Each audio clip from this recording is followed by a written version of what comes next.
Hello. അങ്ങനെ big boss ഹൗസിൽ ഈ വീക്കെൻഡ് എവിക്ഷൻ നടന്നിരിക്കുകയാണ്. ജിഷിനും അഭിലാഷുമാണ് എവിക്റ്റ് ആയിരിക്കുന്നത്. അപ്പം എനിക്ക് പേഴ്സണലി ഫീൽ ചെയ്തതെന്ന് വെച്ച് കഴിഞ്ഞാൽ ഇതൊരു അൺഫെയർ ആയിട്ടുള്ളൊരു എവിക്ഷനായിട്ടാണ് എനിക്ക് തോന്നിയത്. കാരണം മറ്റൊന്നുമല്ല, പതിയെ തുടങ്ങിയെങ്കിലും ജിഷിന് മികച്ചൊരു ഗെയിമറായിട്ട് മാറിക്കൊണ്ടിരിക്കുന്ന ഒരു ഫേസിലാണ് ഈ ഒരു എവിക്ഷൻ ഉണ്ടായിരിക്കുന്നത്. അപ്പോൾ എന്താണ് ഇതിൻ്റെ ബേസിൽ നിന്ന് എനിക്ക് മനസ്സിലാകുന്നില്ല. എങ്ങനെയാണ് ജിഷിന് ബേസിക്കലി വോട്ട് കുറഞ്ഞതെന്നോ അങ്ങനെയുള്ള കാര്യങ്ങളെക്കുറിച്ചൊന്നും എനിക്ക് വലിയ ഐഡിയ ആലോചിച്ചിട്ട് കിട്ടുന്നില്ല.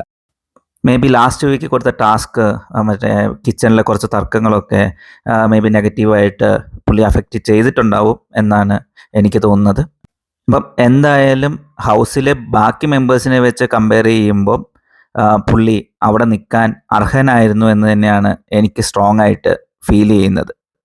പ്രത്യേകിച്ച് സാബു മോനൊക്കെ പോലുള്ളൊരു ഗെയിമർ പുള്ളി അവിടെ ഐഡിയലായിട്ട് നിൽക്കുന്നത് പോലെയാണ് വാട്ട് ഐ ഫീൽ. സോ ഞാൻ വീണ്ടും റിപ്പീറ്റ് ചെയ്യുന്നു, ഇതൊരു അന്യായ എവിക്ഷൻ പോലെയാണ് എനിക്ക് ഫീൽ ചെയ്തത്.